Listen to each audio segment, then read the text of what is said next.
we good to go? Almost. I have to hit pause so we don't end up with a double sound. Yeah, that wouldn't be good. Hearing my voice twice. There we go. Got it. And now we're good to go. Well, welcome to our task force meeting. Third month in a row without quorum, second month with just the three of us. So another intimate conversation this month. I guess we could go around and introduce ourselves for the good of the order. I will begin. My name is Joaquin. I'm a member of the commission, chair of this task force, and live in Ward 8. Kathy, who are you? I'm Kathy. I live in South Salem. I'm a member of both the Human Rights Commission and this task force. Gretchen? Good evening. My name is Gretchen Bennett. I am staff to this task force and use she, her pronouns. Well, thank you to you both for being here. Gretchen, do we have any public comment? None received. And we cannot approve the minutes at this time for April or May. Correct. I will pick up publicly here a conversation we just had privately about the survey and the status of the survey. The survey was completed, and there was a wonderful presentation, which all three of us were in attendance for last month at the general meeting, where we welcomed the professor and her students who reported on some of the highlights and kind of summary details of what that survey found. And we are at this time still looking forward to receiving the full document, which I'm sure will be a source of conversation both here and in the general meeting. Kathy or Gretchen, anybody have any takeaways from what they heard the professor and the students share last month, things that they maybe wanted to talk about here? And maybe as just for me and for the purposes of this commission, the second question would be, or two follow-up questions to that would be, what were our thoughts on the process? Because this was a big year of change, that survey, how that process went, maybe lessons learned, things to do better, things we want to see highlighted that weren't, or things we want to see talked about that weren't discussed. And then maybe things that, this is a lot of things that we're thinking about, but reactions to the utility and efficacy of the more action-oriented nature of this year's survey, and did we get what we wanted to get out of it, is maybe another question. So that's a lot. I have opinions, but reactions, Gretchen, Kathy? I would just say, as far as the survey results themselves, I was hoping that we would have had the information, the more detailed information by now to be able to look at that. And I was kind of holding any judgment or evaluation until I saw that. Sure. And as far as process, I feel like because I was unable to attend, I think for probably the month of April, I feel like I missed that big chunk of it. So I don't have a good sense of how, I know it was different this year from years past, but I don't have a good feel for how different, just because I wasn't here for those discussions. So I'm not a big help for answering those questions, Joaquin. Okay, that's all right. Gretchen, any reactions on your? I am very grateful for the location focus. I think that's going to be helpful, especially when we can dive into the type of identity in the location. I think that could help us start to think about focusing conversation with particular partners or settings. So I'm looking forward to getting into that. Certainly, I'd like to improve the process for language translation and for more working with specific communities in very intentional ways. I think what I saw this year tells me starting way sooner in that space might be the right thing to do. Yeah, that was my big lesson learned. June this month marks a year for me on the commission, and 5-6 months chairing this task force. The first time we did this, that I've been involved with the task force, overseeing that development of this project, and I think that was the big thing. It was a time element, but also a consistency element. And I think I named this well, we all three of us, for those who watch or who may watch this, all three of us were together for World Beat tabling for the city this weekend and had some conversations. And one of the things that I named was that, for example, that certain community partners that I was most interested and invested in, namely the Spanish speaking and the migrant farmer communities, folks who we need to hear from in large numbers.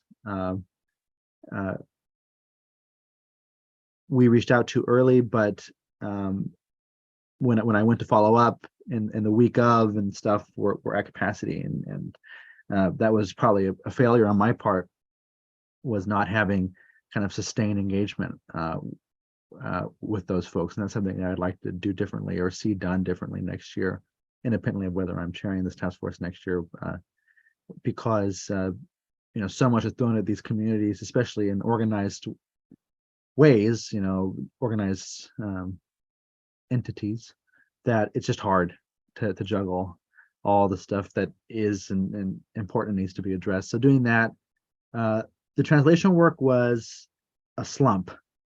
When I did all the translation, well, no, I shouldn't say that's not fair. There was one student who helped, but I sat down and did the translation for the Spanish language document, and there's a lot of repetition, but with all the branching questions, it was about 88 pages, I think, of content or something like that. And that was a lot. And I think that was, while that was a big slump this year, if we like the information we get and we like the sorts of questions we're asking, that won't require that big of an effort next year. And my understanding, though I'm scarce on the details, is that I can't remember now which it was, whether it was the Marshallese or the Checknese, but one of the translations was not completed on time, and the other one was, but didn't render properly. Gretchen, maybe you can detail that further. Sure. Both of them took longer than we needed for them to. The survey came ready, and then what is it in the field, 2 weeks or something? But it took a good week for us because we have a contract service that we hire at the city, and so it took it took a big chunk of time to receive the Marshallese and the Chukis interpretations. And then when the Chukis hit the field, we got very, very strong feedback that it doesn't work. It didn't make sense. It wasn't eligible. People weren't be able to read it. The speculation that it was an outer, I might mix these up, but there's an outer island and an inner island dialect. And we think we maybe got an interpreter with the wrong one. With Chukis, you've got to pay attention to the dialect that's understood here in Salem. And I think that's what was amiss. So more time and more precision with the interpreter dialect is the takeaways. That led to a discussion with the city's translation services and some discussion about doing a local request for proposals with local cultural community organizations that match the dialect here locally. Yeah. And having a more maybe a decentralized or localized approach to the translation. So that's kicked off now a process that the communications team is running. So I'm encouraged that we'll have some different providers in the future. Like it led us to think about, well, the local community Marshallese group would be in a great position to translate that, but we would want to pay for those services, So here's a question and an idea. Although more appropriately, probably an idea and a question. The idea is, it seems to me that given, this is a general comment, a broader comment about just the time element. And from my perspective, as someone who did the Spanish language translation, and who does not contract with the city, and that was super nice. You were not paid, and that was super nice of you. Oh, Thank you. I was happy to do it. Nothing to do with niceness, but I, for example, received the full draft. You and I, Gretchen, and I think others were giving input with respect to the content late in the game, in my opinion. I felt that. I don't know if you felt that. This is your point about starting earlier. But again, earlier, what can be started earlier and what can't be started earlier, because the class doesn't even meet till Right. whatever. You And gotta and then- coordinate with the class and schedule. we have to talk with Yeah. them, and they have to digest it and give input. But that aside, I felt from a translation perspective, someone who did what I would consider a simple leap from English to Spanish didn't have enough time to do it. And I think I delivered the Spanish translation maybe even a day or two into the after or during the launch of the survey.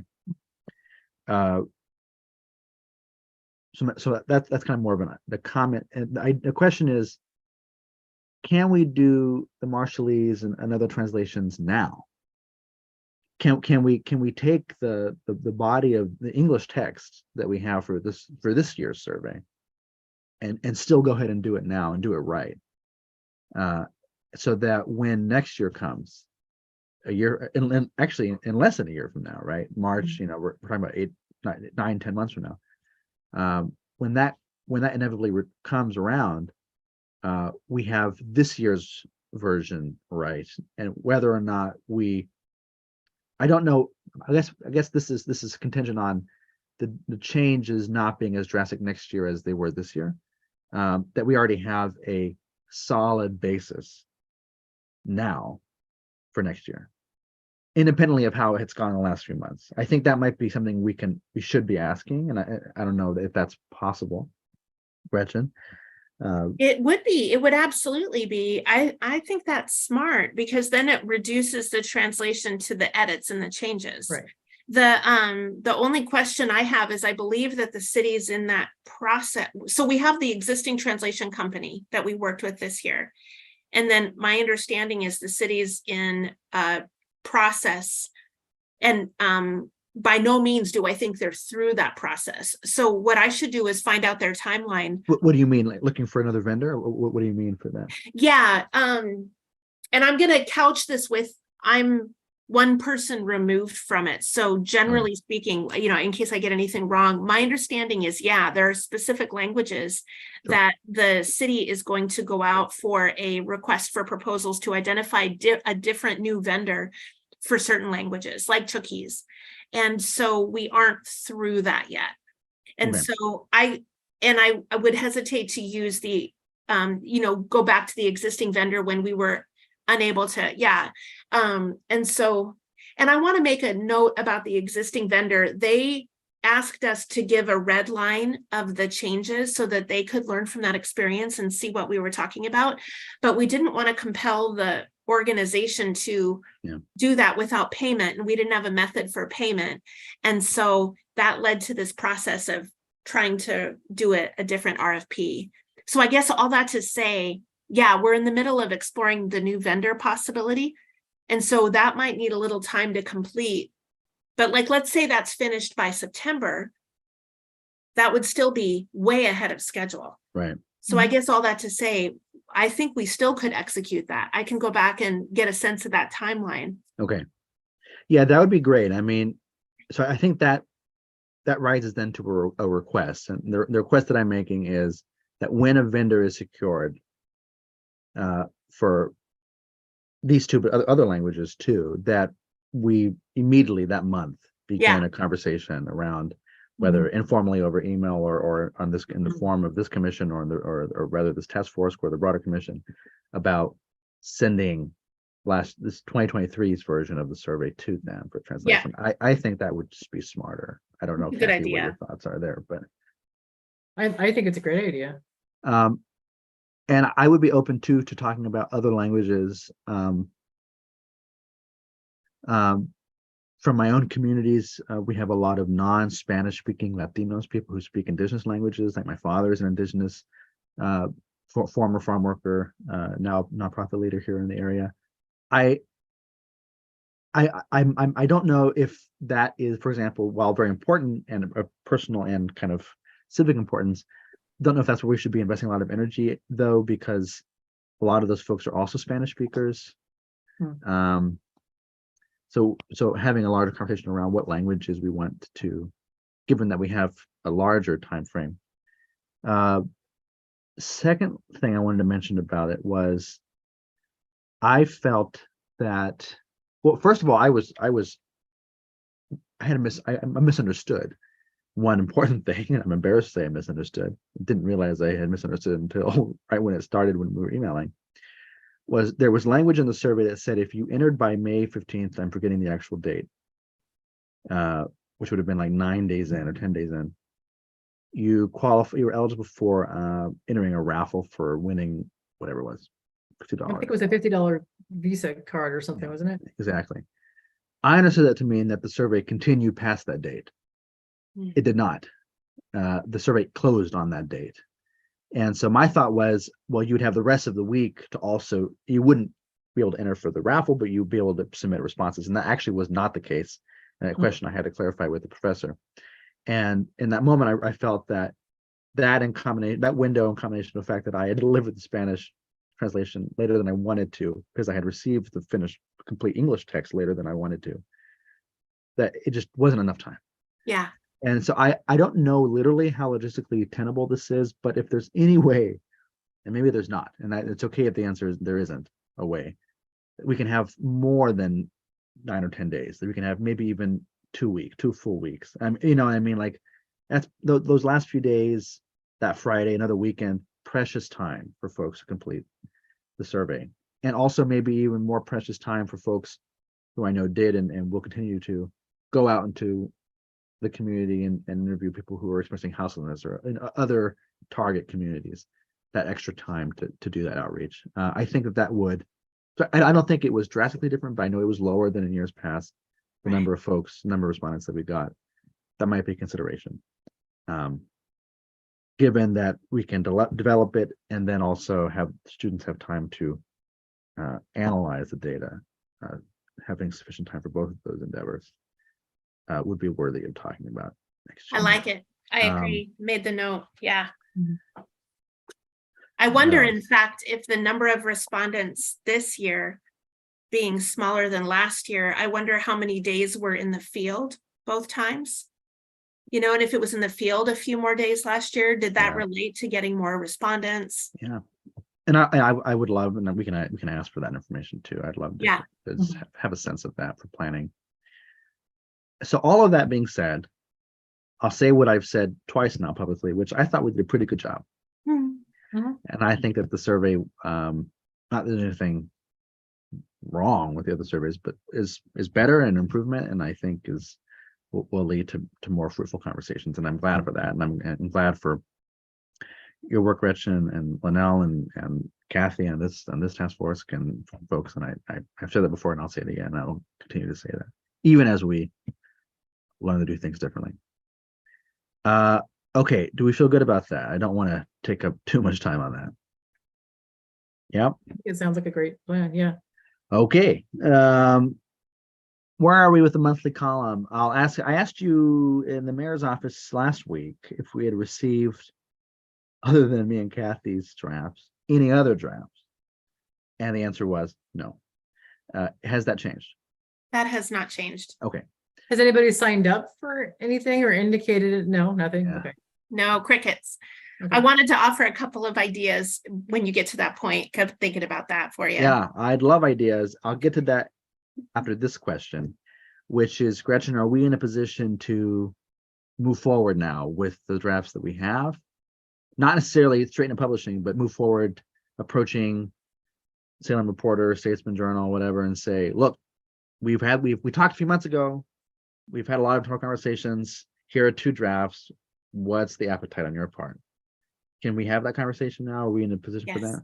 Okay. Yes, we got 2. Then let's do it. Okay. That's what I would say. Let's please do that. And maybe Gretchen, of course, this is contingent on their response and their input, but maybe have an update on that for the general meeting next month. Sure. That would be ideal. What is that, 3 weeks from now? Whatever it Yes. is. Yeah. Okay, so that brings me to what do we do to engage our beloved colleague, Gretchen? How do we get folks to? That is, You know what, that is the it's- question. That is the question. And you know what? It's hard because you know what, people don't, and I boy, do I know this. People don't maybe feel confident in the voice they have in their writing, or maybe they're not experienced writers. I get it, right? But is there a way to get some passion from folks where they feel moved enough to maybe write something? Yeah, I don't know. What are your thoughts? both for to Well, both of you. exactly. One of them is exactly what you're saying is I wonder if there's barriers that we can help overcome or support that we can provide. And so along that maybe isn't very comfortable to share in a public meeting setting. So to that end, I wondered about brainstorming a few questions. And then we could ask the questions in more private or more direct ways. For example, maybe there's a short survey that says things like, are you interested in a topic, but you might prefer to talk about it to somebody Yeah. who writes as opposed to write? Mhm. Like, do you want to throw some sketch notes down and then have someone sort of organize those notes for you? Are you not at all comfortable writing and you prefer educational approaches that are more face-to-face in nature? Are you more interested in taking the education campaign into a town hall kind of format? Like, Yeah. you could come up with, is it just that you haven't thought of a topic yet? Do you need to brainstorm some ideas? We could come up with some questions that tease out where people are at.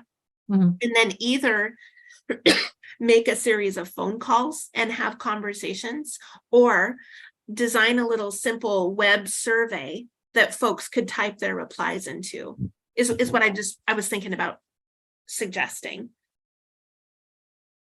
Yeah, Kathy, do you have any reactions to that or any comments? I mean, I think I would hope that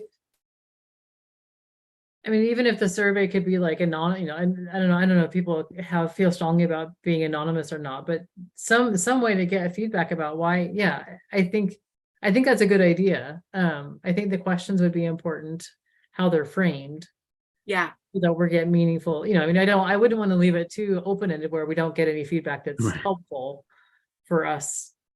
So we will have to put out some options, like choose one of these that apply, or if they don't apply, then fill in the blank kind of thing. Yeah.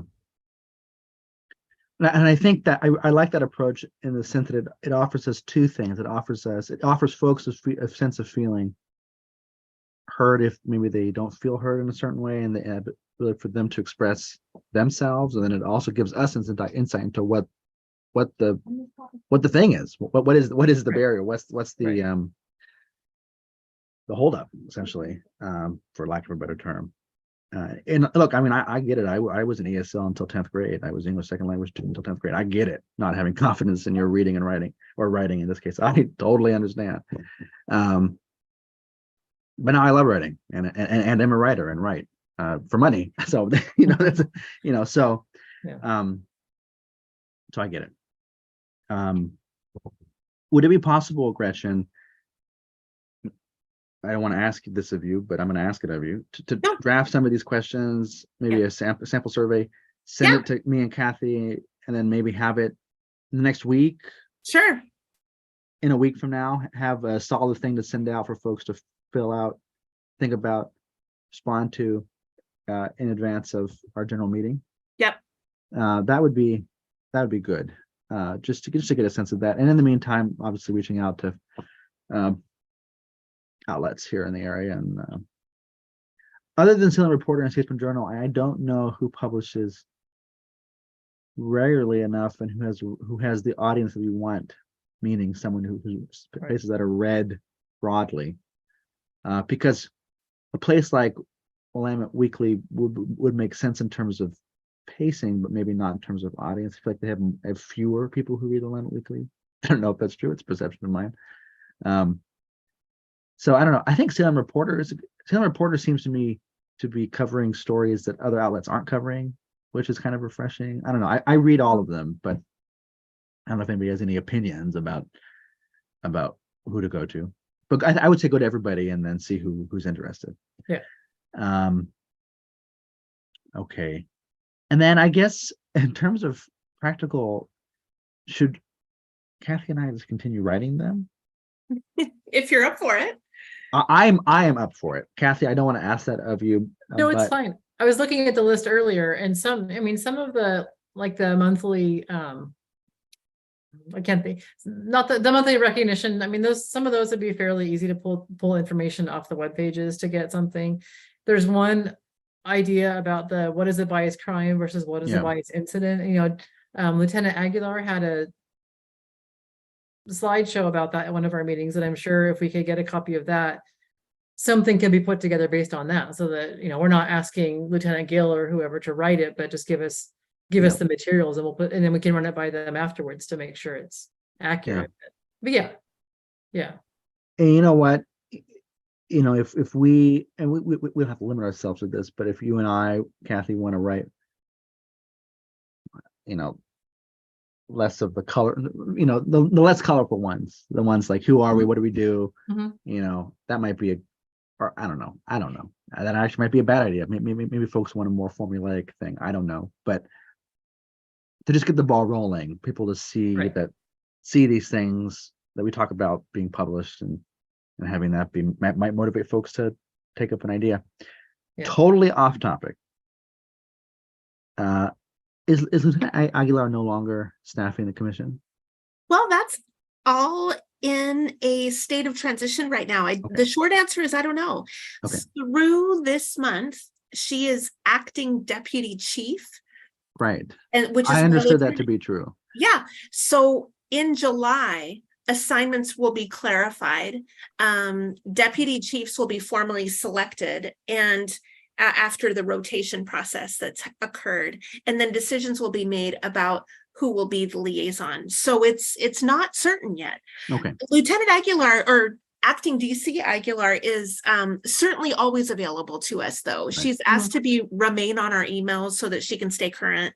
And if we had a question for her, I know she's accessible to us. Yeah. That is what I had understood, but I also don't think was formally mentioned. I had to do some digging for that one. Yeah. Okay, good. Thank you. Yeah. I have enjoyed Lieutenant Gill's presence and company, Good. but also didn't know what was going on. Yeah. Okay. Any other ideas for the monthly column that need voiced here? We will have conversations over email in the days to come about the check-in. I think Gretchen moving forward to see if people are interested, and us asking the other commissioners somehow for some feedback about how do we get them more interested, I think is what needs to be done next. So no, I think we're in a good place. That sounds good. The only other thing I can think of is just a reminder that a person doesn't have to be a member of the Human Rights Commission Yeah. to serve on this task force. And there might be writers out there who would love to join and volunteer in this capacity. Yeah. So that's another idea too, is thinking about other volunteers that might want to connect as well. Well, I will say this, Linnell Wilcox is often at our meetings. She has a lot of information that she has put together about homelessness and things like that. I'm sure that there, if we wanted something on that topic, that she would be more than happy to either let us take her materials and craft something, or she can put something together too. I don't want to volunteer her, but I just know that she already has a lot of information that she's put together. She does. And in fact, she was updating me that she was doing something similar. I know she published something with the Salem Reporter. And my understanding is there was going to be some regularity or routine to her working with Salem Reporter in particular. I don't remember if additional ones have been published, but I know she had one published.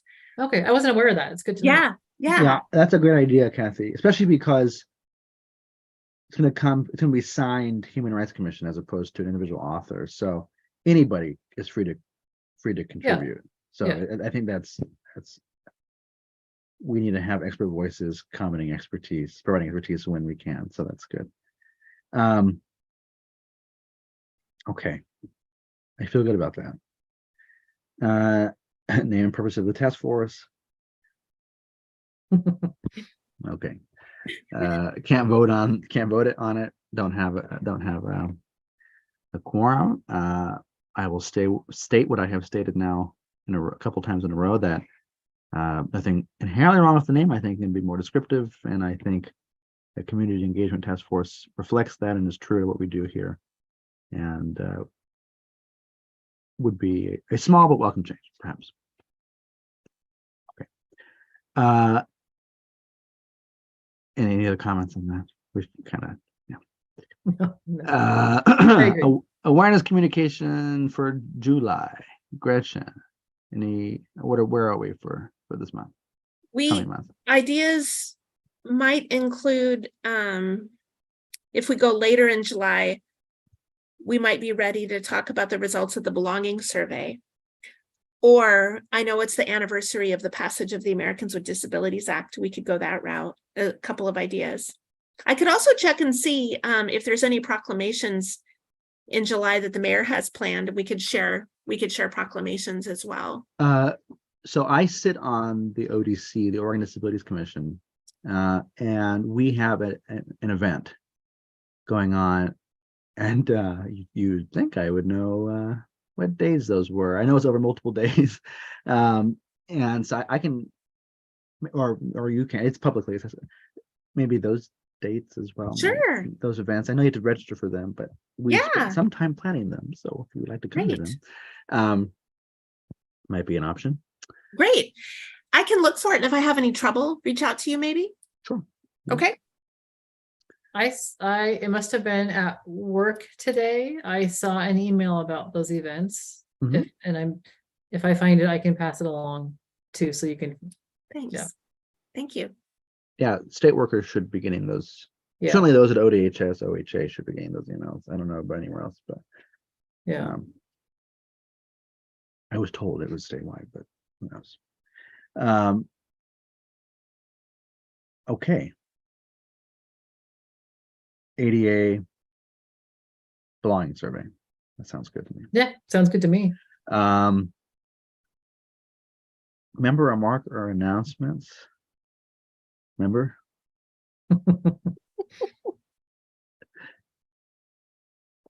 I got nothing. Okay, that's I hope that that our next meeting we have a quorum so we can move forward on a couple of these things that have been holding over. Yeah. Two comments here. Going a little bit way back here. When you meet with Marianne on Friday, I'd love to hear how that goes. Maybe even an email. I would appreciate that. And then I feel like we've expressed this, but communicate, of course, our gratitude to her. And I would love to hear her feedback about how she felt the process went. Mhm. It was a lot for her and her students, as I think it always is, but it was a lot. They had a smaller class this year, and we asked a lot of them this year. And so I would love to hear how she feels that went, so that we can learn from that. And if it is deserving of a conversation, her being invited to this task force, then I would love to have her as a guest. So please communicate that on our behalf.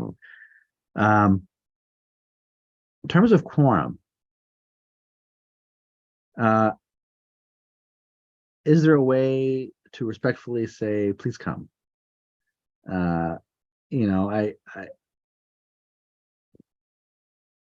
What we do is a small thing and a much larger effort to do good by folks in Salem, but I think it's an important one. And folks have committed or said to have committed their time and energy. And I know there are a lot of folks who are willing and able to do that. And I think if you made the commitment, you should be here for it. And if there's a way to communicate that, I would love to get input about that, because obviously, maybe every month obviously absences happen, and I understand that for family and health and every other reason. But over months and months, it becomes a real problem. And I'm feeling that we are losing momentum on certain things that I would like to see done, and that can easily be done if folks simply were here, so that we can continue to grow and move on in our ability to serve folks. Because I know this just to say this, but the community survey was a big endeavor, and it's done now.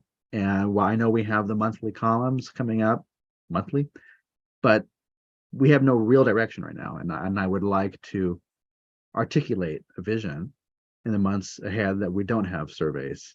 And I can't do that unilaterally. And as much as I love Kathy's input, we cannot do it unilaterally.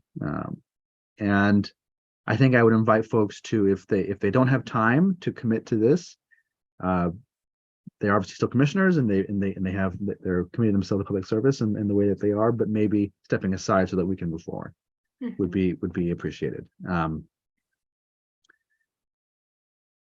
My third thing is that, this is again a year of me on the commission, 6 months here, and I'm very grateful for the experience, and looking forward to finding that vision in the months ahead. And I'm grateful to both of you for your consistent and continued attention and dedication to what we do here. So that's it for me. Anything for me? Are you a member? You're a member, Gretchen, in a way, right? No. Not at all. In not fact, at it's all. important that I'm careful about that. Staff. You're quite welcoming, and I do want to provide help, assistance, suggestions, Sure. guidance, but no, I'm not a member. No Yeah. final thoughts from a non-member. Oh, thank you. No, I'm good. I just Okay. appreciate you both so much, and think you're really on the right track with the questions that you're asking, and maybe some more individual conversations to check in with folks, or I'll certainly do some outreach and I know we have rules. I don't have an appetite for enforcing that at this stage right now, Yeah. but Yeah. maybe just a check-in, Yeah. Hey, you've stepped up to do this extra thing, and we're Mhm. not seeing it, and that's fine if you can't do anymore. But Yeah. but anyways. Yep. Alrighty. Well, even, sorry, Joaquin, I know you're wrapping up, but No. even if people know, and I know things happen, right? I mean, we all have had things come up where we are not able to make a meeting on short notice, but if people know ahead of time, maybe there's a meeting that we just need to reschedule to accommodate. If they could let Gretchen know ahead of time, so that we're not kind of, left here at 7:05 wondering if somebody's going to show. I don't know if that's going to make a Absolutely. difference or not, but Actually, that is a practice that some groups do, is they poll to confirm if there's going to be a quorum. Mhm. And if there's not, they cancel, reschedule or not reschedule at the direction of the chair. We could certainly begin to go that route as well. Yeah, let's be more deliberate here. Let's do that. So maybe the Wednesday before the Wednesday we have which might incidentally be our commission Wednesday. There's one in between. One in There's between. Yeah. Thank you. So the week after the general meeting, the week before this task force meeting, why don't we do that, Gretchen? Why don't we poll folks and ask for a reply within 48 hours? That seems fine. Yeah. And if it looks like folks can't make it, then maybe it's a matter of just a week difference, like instead of that Wednesday, the following Wednesday, and Yeah. Or maybe, because I know how things get lost, maybe, can you make it? Yes, fine. If you can't make it, does that same time the following Wednesday work, or something like that? I don't know. Yeah. And that actually, I know I was wrapping up, but one more question that I had written down somewhere that just leaped at me was the historic places Oh, right. work. Where are we with that? I won't say this is publicly broadcasted, but I recently ran into somebody who was on that, who was working with that commission at a unrelated event, and they're doing a lot of good work, but and we don't have to be part of the conversation, but especially those of us here on this task force who are ostensibly even more committed to community engagement, or especially committed, not more, might benefit from maybe having a permanent liaison to those meetings. Is that even possible? I know sometimes folks, some commissions have, like, in their bylaws or whatever, their statutory expectations that there's a permanent representative from whatever. I know that's certainly true in the state level, which is where I operate most often. But and I'm not asking that we literally change that, but if someone could volunteer maybe to be the voice of the HRC at these meetings, this is an area and a commission where I think maybe we would benefit from that. Mhm. Is that possible? Could you talk to the folks who staff that and the commissioners there to see if they have an appetite for that? And if no one wants to do it, I want to do it. I was a history major. I would love to do it, and maybe another question for conversation now or in the immediate future, ideas of other commissions that might benefit from our regular presence might be worth considering. I don't know if any leap to mind to either of you right now, but the Commission on Historic Places is definitely one of them. Well, is it places or landmarks or Landmarks. landmarks? Yeah. Any other ideas for? I know this is totally off the cuff here, but any other ideas? Any other commissions or boards come to mind that we might should be in contact with regularly?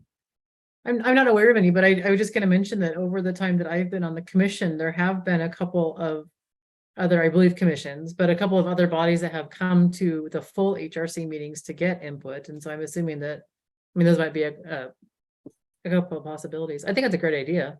I'm just a big believer. Well, I'm more of a not believer in waiting for folks to come to us. Mhm. I'm a believer in going to folks, because they're doing their business, Right. and if we're there to, as members of the public, but also members of the HRC, to say, hey, I have this perspective, or Mhm. maybe I don't know the answers, but I think this warrants more serious consideration, deliberation. That's a huge benefit. And if we're just there to flag questions, then that's good, right? Yeah. And so how about this? If anyone, I mean, just for the sake of getting things rolling, Gretchen, if you could reach out to that commission and volunteer me as chair of this task force, however you want to frame it, whatever, I don't, the details don't matter to me, as someone who would like to sit in on meetings, and I don't think they're going to say no, but if they're excited about that, then I would love to be involved in that. And if other folks are interested in sitting in other commissions, then maybe have that among our million other polls and surveys and questions that we're emailing folks be also a subject of conversation for other commission members. They don't have to be on this task force. They can be anybody, Yeah.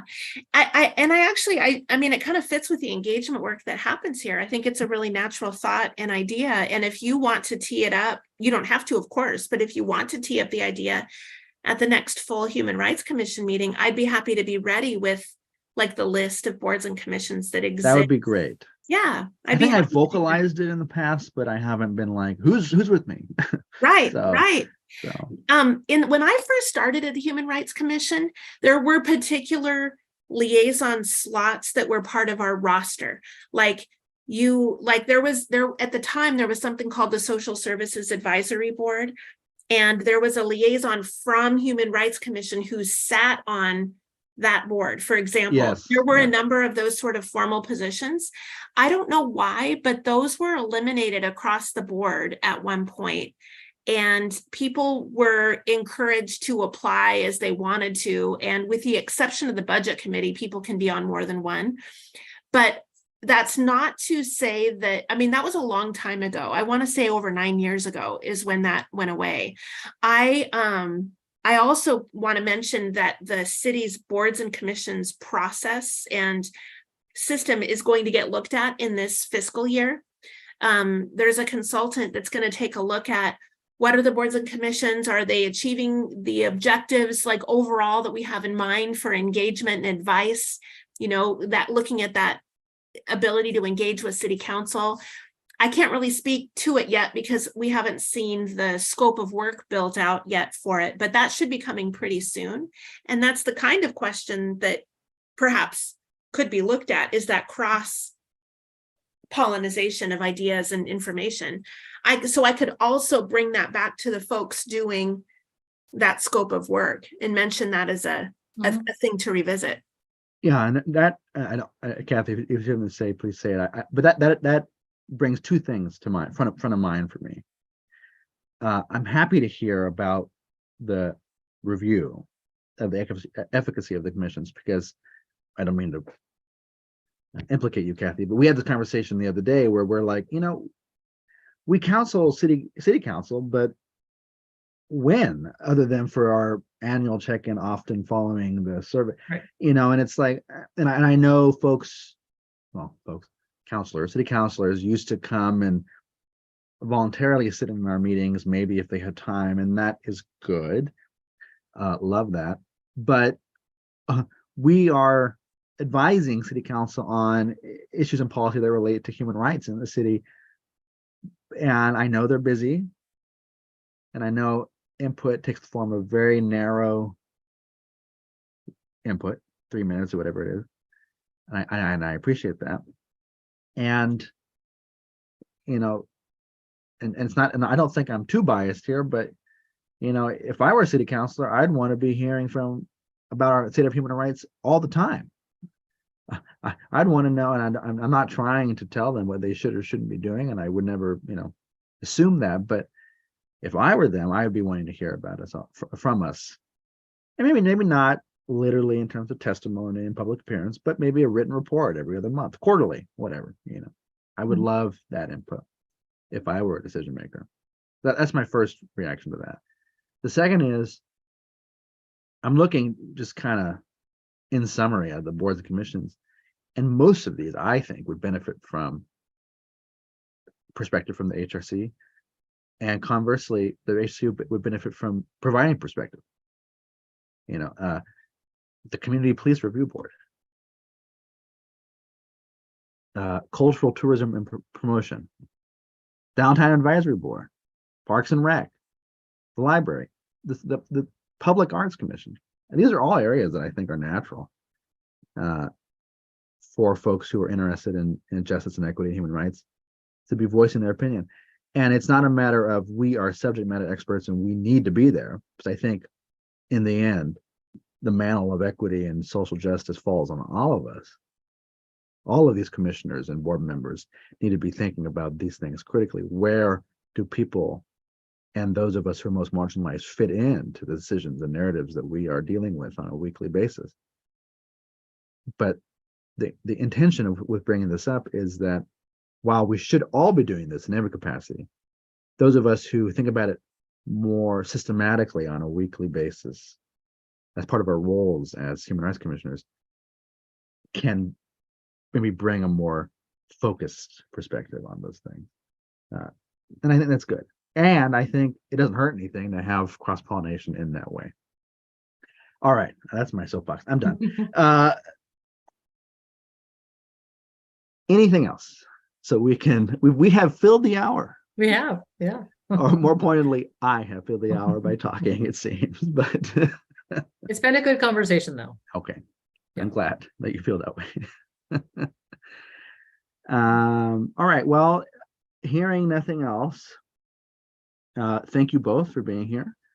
Thank you for a generative conversation or listening session.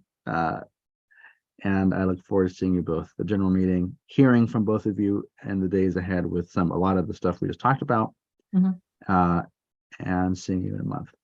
So thank you both. And it was good to see you both over the weekend. Take care. Sounds you. good.